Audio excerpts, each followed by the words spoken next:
आप सभी का स्वागत है आपके अपने YouTube channel Shri Ram classes में। और इस खास वीडियो में हम बात करेंगे राजस्थान जीके के 30 अति महत्वपूर्ण प्रश्नों की, जो कि किसी न किसी प्रतियोगी परीक्षा में पूछे गए हैं और आने वाले सभी एग्जाम्स के लिए काफ़ी इंपॉर्टेंट है। आप राजस्थान की कोई सी भी प्रतियोगी परीक्षा की तैयारी कर रहे हैं, आप सबके लिए इंपॉर्टेंट है, तो आप वीडियो को शुरू से अंत तक देखें और PDF टेलीग्राम चैनल पर मिल जाएगी। पहला प्रश्न है आपके सामने, मीराबाई का जन्म राजस्थान के किस जिले में हुआ? तो मीराबाई का जन्म जो है वो कुर्की में हुआ था, कुर्की गाँव, जो कि वर्तमान में पाली जिले में पड़ता है। नेक्स्ट है, संत दादू दयाल ने अपने उपदेश किस भाषा में दिए थे? तो संत दादू दयाल, ये दादू संप्रदाय से संबंधित है, अपने जो उपदेश दिए थे वो सदोकड़ी भाषा में दिए थे। काफ़ी इंपॉर्टेंट है, सदोकड़ी भाषा दादू दयाल से संबंधित है। और इन्होंने फतेहपुर सीकरी में जाके जो अकबर से मुलाकात की थी, और इनका अंतिम समय नरैना, जो बेराना पहाड़ी है, दादू खोल जयपुर में, वहाँ पर इनका अंतिम समय बीता था। दादू पंथ का जो सत्संग स्थल होता है उसको अलख दरीबा कहा जाता है। रज्जब जी, ठीक है, बखना जी, सुंदरदास जी, ये सभी इनके प्रमुख शिष्य हैं। रज्जब जी के बारे में तो आप जानते ही हैं कि जीवन भर जो वो दुल्हे के वेश में रहे थे। नेक्स्ट क्वेश्चन है, किस संत ने संत मावजी महाराज ने किस संप्रदाय की स्थापना की थी? तो संत मावजी महाराज ने ये निष्कलंक संप्रदाय की स्थापना की थी।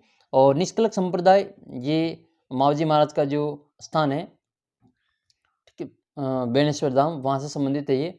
और इनके जो उपदेश दिए गए थे वो चोपड़ा ग्रंथ में लिखे गए हैं।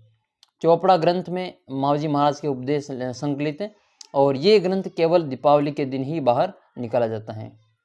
तो बहुत ही इंपॉर्टेंट है ये भी, निष्कलंक संप्रदाय। अगला प्रश्न है, संत मावजी महाराज के उपदेश किस ग्रंथ में संकलित है? तो हमने अभी चर्चा की, चोपड़ा ग्रंथ, जो कि दीपावली के अवसर पर जो बाहर निकाला जाता है।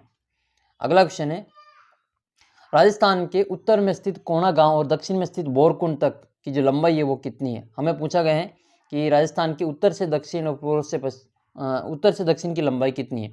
तो उत्तर में श्री गंगानगर का जो कोणा गांव है, और दक्षिण में अपने बांसवाड़ा का जो बोरकुंड गांव है, कुशलगढ़ तहसील का, इनकी जो सीधी लंबाई है वो बतानी है आपको।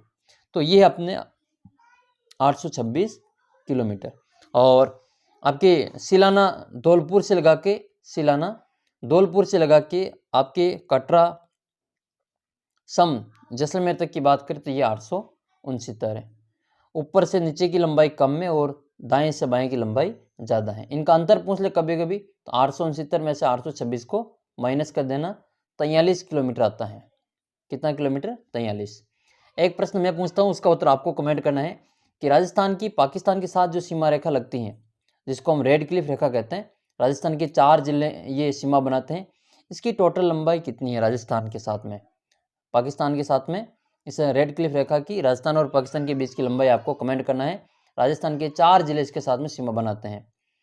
अगला प्रश्न है कि राजस्थान का क्षेत्रफल भारत के कुल क्षेत्रफल का कितना प्रतिशत है? तो राजस्थान का जो कुल क्षेत्रफल है वो तो है 3,42,239 वर्ग किलोमीटर, या किलोमीटर की घात 2।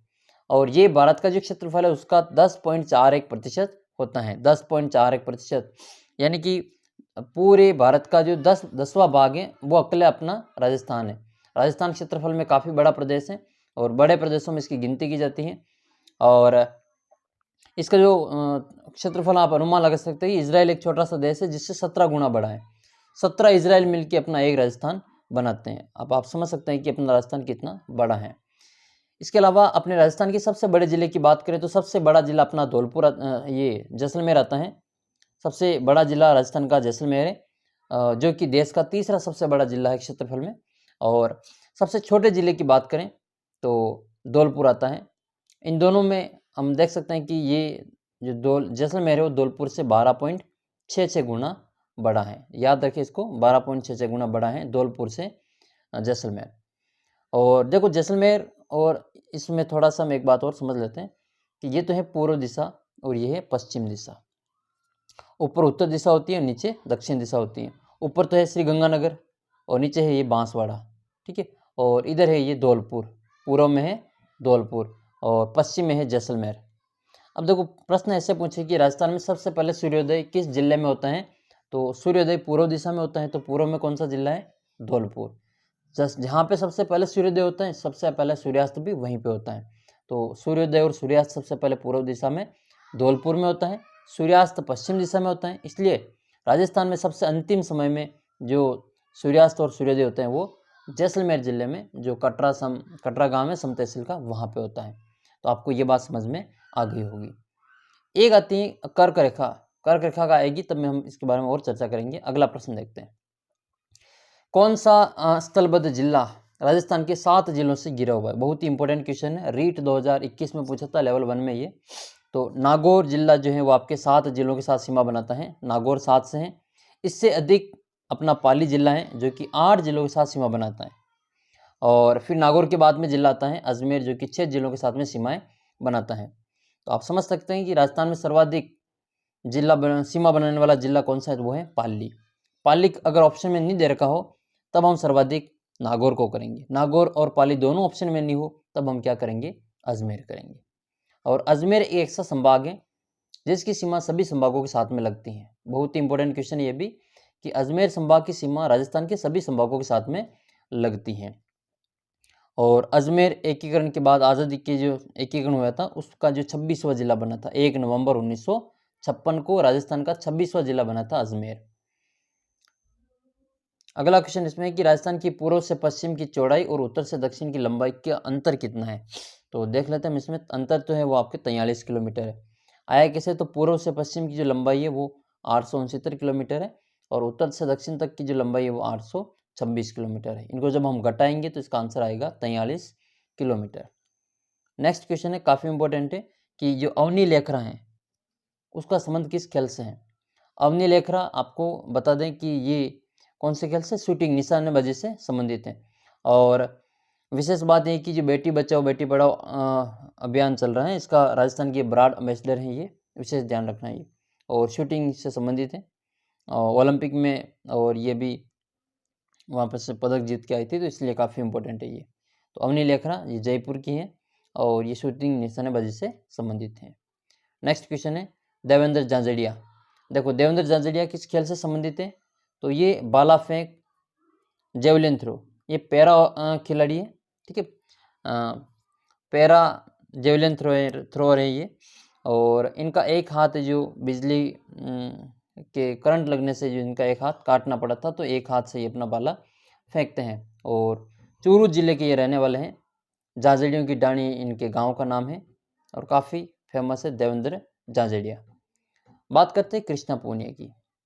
कृष्णा पूनिया जो वर्तमान में शार्दुल शहर, अब जानते हैं बीकानेर चूरू में, वहाँ से ये एमएलए है, अभी विधायक हैं, विधायिका एमएलए है ये। और ये राज्य खेल क्रीड़ा परिषद की जो अध्यक्ष भी है ये कृष्णा पूनिया। और डिस्कस थ्रो जो चक्का फेंक होता है, थाली फेंक जिसको हम कहते हैं, सो चक्का फेंक, तो वहाँ से ये संबंधित है, डिस्कस थ्रो उससे संबंधित है कृष्णा पूनिया। और वर्तमान में ये विधायक भी है। नेक्स्ट क्वेश्चन है, अच्छा एक क्वेश्चन मैं आपको खिलाड़ियों से संबंधित और पूछता हूँ, ठीक है, उसका उत्तर आपको कमेंट करना है। देखो वर्तमान में राजस्थान की जो खेल और युवा मामलात मंत्री हैं वो है अशोक चांदना, जो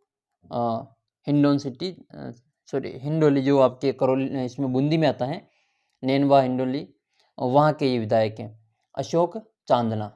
तो अशोक चांदना कौन से खेल के बेस्ट प्लेयर माने जाते हैं, अच्छे खिलाड़ी माने जाते हैं उस खेल के, और ये वर्तमान में राजस्थान के खेल मंत्री भी हैं। तो ये इसका आप उत्तर जो कमेंट बॉक्स में बताना है। नेक्स्ट है फिर राजस्थान में जो खारे पानी की झीलें हैं उसका वो किसका अवशेष मानी जाती हैं? तो जो खारे पानी की झीलें हैं वो तैतीस सागर के अवशेष मानी जाती हैं। खारे पानी की राजस्थान की कई सारी झीलें हैं, जैसे खारे पानी की झीलें में एक तो आती है जयपुर की सांबर, एक है नागौर की डीडवाना। ये सभी जो जिले हैं वो 33 सागर के अवशेष हैं। एक है काबोद और लूणकरणसर, पचबदरा, ये सभी खारे पानी की जिले हैं। नेक्स्ट है गिरवा। गिरवा किस जिले में स्थित है? तो ये उदयपुर जिले में स्थित है। अच्छा उदयपुर जिले में जो तस्रीनुमा पहाड़ियां हैं इनको गिरवा कहा जाता है। नेक्स्ट है केलवाड़ा किस जिले में स्थित है? तो केलवाड़ा राजस्थान के 2 जिलों में आता है, एक तो राजसमंद में है और एक फिर अपने बारा वाला जो केलवाड़ा वो काफ़ी फेमस है। ये यहाँ पे जो सीताबाड़ी का मेला लगता है, कि ज्येष्ठ अमावस्या को यहाँ पे सीताबाड़ी का मेला लगता है और ये सहरिया जनजाति का सबसे बड़ा मेला कहलाता है केलवाड़ा, जो कि सीताबाड़ी का मेला है। बाकी रिछेड़ गांव जो है वो आमजा माता का मंदिर, ये इसी केलवाड़ा के पास में राजसमंद में स्थित है। नेक्स्ट क्वेश्चन है ऋषिकेश पर्वत किस जिले में स्थित है? तो ऋषिकेश पर्वत जो है वो उदयपुर जिले में स्थित है। अगला क्वेश्चन है कमलनाथ पर्वत किस जिले में स्थित है? तो कमलनाथ पर्वत ये उदयपुर जिले में स्थित है। नेक्स्ट है मध्य अरावली की सबसे ऊंची चोटी कौन सी है? तो आपने अब तक ये प्रश्न देखा होगा और हो सकता है आपको इस प्रश्न में कन्फ्यूजन हो, क्योंकि ये प्रश्न पूछा हुआ और उसमें उत्तर मान रखा था वो तारागढ़ मान रखा था, क्योंकि उसके प्रश्न के ऑप्शन में गोरमजी नहीं दे रखा था। तो राजस्थान की जो मध्य अरावली है उसकी सबसे ऊंची चोटी ये गोरमजी है, ये भी अजमेर में आती है। लगभग इसकी जो 934 मीटर की इसकी ऊंचाई है और तारागढ़ की ऊंचाई इससे कम है, 934 से कम है। तो दूसरी सबसे ऊंची चोटी है मध्य अरावली की। सबसे ऊंची चोटी की बात करें तो ये है गोरमजी, दूसरी सबसे ऊंची चोटी की बात करेंगे तो वो है तारागढ़। लेकिन ये प्रश्न जब पूछा गया था तब ये जो गोरमजी इसमें ऑप्शन में नहीं था तो उन्होंने तारागढ़ इसको सही माना था। तो कई बार जो प्रश्न के ऑप्शन के अनुसार हम जिसमें सबसे छोटा और सबसे बड़ा इसमें देखते हैं। अगला क्वेश्चन है कि राजस्थान राज्य की सीमा राजस्थान की किस राज्य की सीमा राजस्थान के साथ सबसे कम लगती है? तो भाई पंजाब की सीमा वो सबसे कम लगती है, 89 किलोमीटर ही लगती है, 89 किलोमीटर। और मुक्तसर और फासिल का ये पंजाब के दो राज्य जिले हैं जो अपने राजस्थान के श्रीगंगानगर और हनुमानगढ़ जिले के साथ में सीमा बनाते हैं। राजस्थान के भी दो जिले और ये पंजाब के भी दो जिले, दो जिले आपस में सीमाएं बनाते हैं। अगला क्वेश्चन अपने पास में है कि किस राज्य की सीमा राजस्थान के साथ सर्वाधिक लंबी लगती है? तो देखो सबसे ज़्यादा जो लगती है वो आपको मध्य प्रदेश के साथ लगती है। लगभग 1600 किलोमीटर की सीमा राजस्थान की एमपी के साथ में लगती हैं और राजस्थान के 10 जिले एमपी के 10 जिलों के साथ में सीमाएं बनाते हैं। काफ़ी इंपॉर्टेंट है। एक प्रश्न मैं पूछता हूँ राजस्थान की मैप से संबंधित है कि मध्य प्रदेश का कौन सा जिला 3 ओर से राजस्थान की सीमा से घिरा हुआ है? और ये रियासत काल में इसमें एकीकरण के समय एक छावनी भी थी, उसका भी आप इसमें ध्यान रखें। उसका हिंट आपको मैं दे रहा हूँ कि वो वर्तमान में अभी एमपी में है, लेकिन वो पहले छावनी के समय राजस्थान में था और अभी वो जिला मध्य प्रदेश का जिला है और राजस्थान के 3 ओर से सीमाओं पर सीमा बनाता है। अगला क्वेश्चन है राजस्थान का कौन सा जिला मध्य प्रदेश और गुजरात दोनों के साथ में सीमा बनाता है? तो वो है बांसवाड़ा। नेक्स्ट है राजस्थान का वह जिला जिसकी भौगोलिक एवं सांस्कृतिक स्थिति उत्तर प्रदेश और मध्य प्रदेश के साथ में लगती है, यानी कि राजस्थान का जिला जो एमपी और यूपी दोनों की सीमाओं को टच करता है, साझा सीमाओं को टच करता है, तो वो है जिला अपना धौलपुर। सही उत्तर है इसका धौलपुर। नेक्स्ट है चिरवा किनाल, केवड़ा किनाल, फुलवारी किनाल किस जिले में स्थित है? तो ये चिरवा, केवड़ा, फुलवारी ये सभी नाल जो है वो आपके उदयपुर जिले में स्थित है। उदयपुर जिलों की नगरी कहलाती है, पूर्व का वेनिस इसको कहा जाता है। बीजक की डूंगरी किस जिले में स्थित है? तो बीजक की डूंगरी वही जयपुर से संबंधित है और जहाँ पर जो कैप्टन बर्ट ने 1834 में आपका जो शिलालेख अशोक का जो बाबर शिलालेख है उसकी खोज की थी और ये बेराट से संबंधित सभ्यता स्थल है, वहाँ से संबंधित है। बीजक की डूंगरी के अलावा यहाँ पे भीम की डूंगरी, महादेव डूंगरी ये यहाँ पे काफ़ी फेमस है, मोती डूंगरी ये सभी यहाँ पे जयपुर में फेमस है। अगला क्वेश्चन है गणेश्वर सभ्यता किस नदी के किनारे विकसित हुई? तो गणेश्वर सभ्यता जो है आपके कांतली नदी के किनारे विकसित हुई है और ये कांतली नदी जो नीम का थाना तहसील है सीकर जिले की उसमें से ये संबंधित है। ठीक है, और राजस्थान में अंतर प्रवाह की सबसे लंबी नदी है, केवल राजस्थान में बहने वाली लगभग 100 किलोमीटर लंबाई की ये नदी बहती है और अंतर प्रवाह की सबसे लंबी नदी की बात करें तो वो कांतली नदी है और ये झुंझुनू को 2 जिलों में बांटती है, 2 भागों में बांटती है। झुंझुनू जिले को कांतली नदी 2 भागों में बांटती है। अगला क्वेश्चन है कालीबंगा को सिंधु घाटी सभ्यता की तीसरी राजधानी किसने कहा? तो देखो इसको याद करवाना काफ़ी आसान है, मैं आपको बता दूंगा इसमें कि कालीबंगा सभ्यता को सिंधु घाटी सभ्यता की तीसरी राजधानी जो कहा था वो डॉक्टर दशरथ शर्मा ने कहा था। अब याद कैसे रखेंगे? तीसरी से याद रखना, 3 राजधानी 3 रानियाँ, 3 रानियाँ किनके थी? तो राजा दशरथ के 3 रानियाँ थी। अब आपको ये क्वेश्चन याद हो गया है, इसके बाद आप नहीं भूलेंगे। नेक्स्ट क्वेश्चन है तराइन के कितने युद्ध हुए थे? तो तराइन के मोहम्मद गौरी और पृथ्वीराज चौहान के परिप्रेक्ष्य में देखें तो आपको 2 युद्ध याद करने, 2 युद्ध हुए थे। ठीक है, एक तो 1191 में हुआ था और 1100 1192 में हुआ था। 1191 में पृथ्वीराज चौहान की विजय होती है, पृथ्वीराज चौहान की विजय होती है, और 1192 में मोहम्मद गोरी की विजय होती है। पृथ्वीराज चौहान का दरबारी कवि का नाम आपको कमेंट बॉक्स में लिखना है, जिसने जो पृथ्वीराज रासो नामक ग्रंथ लिखा था। तो पृथ्वीराज रासो नामक ग्रंथ किस दरबारी कवि ने लिखा था? पृथ्वीराज चौहान के, उसका नाम आपको कमेंट बॉक्स में लिखना है। तो ये 1191 92 के दोनों आपको याद करना है। नेक्स्ट है, मेवाड़ के महाराणा राज सिंह ने किशनगढ़ की किस राजकुमारी से विवाह किया था? तो वो जो राजकुमारी थी वो चारुमती थी, जिससे जो मेवाड़ के महाराणा राज सिंह ने इनके साथ में विवाह किया था। और इस चारुमती से पहले वह औरंगजेब करना चाहता था, तो औरंगजेब और फिर इसी चारुमती के कारण औरंगजेब और महाराणा राज सिंह के मध्य में युद्ध होता है। और जो उदयपुर का जो सलुम्बर ठिकाना है, वहाँ के जो सामंत थे राव रतन सिंह, उनको यहाँ पे वो शहीद हुए थे इसमें। और हाड़ी रानी वाली कहानी इसी चारुमती के साथ में जुड़ी हुई है। नेक्स्ट क्वेश्चन है, राजसमंद झील का निर्माण किस नदी के पानी को रोककर किया गया है? तो राजसमंद झील का जो निर्माण है वो गोमती नदी के पानी को रोककर किया गया है। इसकी जो उत्तरी भाग है राजसमंद झील का, उसको नौ चौकी की पाल कहलाता है। और नौ चौकी की पाल पर जो बिना पति के सती होने वाली जो गेवर माता है, उसका मंदिर बना हुआ है। और यहाँ पे 25 काले शिलालेखों पर, जो बड़े बड़े शिलालेखों पर संस्कृत भाषा में मेवाड़ का इतिहास लिखा हुआ है। तो काफ़ी इंपॉर्टेंट है, ये आपको इसको याद रखना है। अच्छा, इसी झील के नाम पर जो राजसमंद जिले का नामकरण हुआ था। आपको राजस्थान के 33 में से 32 जिलों की तो जो स्थान है वो पता चल जाएंगे कि हाँ, उदयपुर यहाँ पे है, चित्तौड़गढ़ यहाँ पे, कोई विशेष स्थान का नाम है। लेकिन आपको जो राजसमंद नाम की कोई जगह नहीं मिलेगी, वो एक केवल झील है, और उसी झील के स्थान पर जो राजसमंद जिले का नामकरण किया गया था। और इसका जो राजस्व नाम में भी आपका जो जैसे जिला कलेक्ट्री है, वो भी आपके जो राजनगर लगता है। राजनगर ये नाथद्वारा के पास में है, ये नाथद्वारा कांकरोली के पास में है, तो वो राजनगर इसका जिला मुख्यालय लगता है राजसमंद का। अगला क्वेश्चन आपके इसमें कि मेवाड़ के किस महाराणा के समय श्रीनाथ जी का मंदिर और द्वारिकाधीश मंदिर का निर्माण हुआ था? तो अभी हमने चर्चा के ऊपर, ये औरंगजेब के समय की बात है। ये महाराणा राज सिंह जो थे मेवाड़ के, उन्होंने इस वहाँ से सिहाड़ गांव में जो इसकी मूर्ति की स्थापना करवाई थी। ठीक है, तो ये वृंदावन से मूर्तियाँ लाए गए थे, जो गोस्वामी साधु थे उनको शरण दी और उनकी रक्षा की। फिर ये जो द्वारिकाधीश और श्रीनाथ जी के मंदिर की जो मूर्ति स्थापित करवाई, ये कांकरोली में है द्वारिकाधीश मंदिर, और ये श्रीनाथ जी का जो मंदिर है वो आपके नाथद्वारा में बना हुआ है, और काफ़ी फेमस मंदिर है ये। हवेली संगीत यहाँ की प्रसिद्ध है। श्रीनाथ जी की पिछवाइयाँ है जो श्रीनाथ जी की प्रसिद्ध है। तारकसी के जो जेवर है वो श्रीनाथ जी के फेमस है, नाथद्वारा के। तो ये काफ़ी इंपॉर्टेंट है, आप इसमें याद रखना है।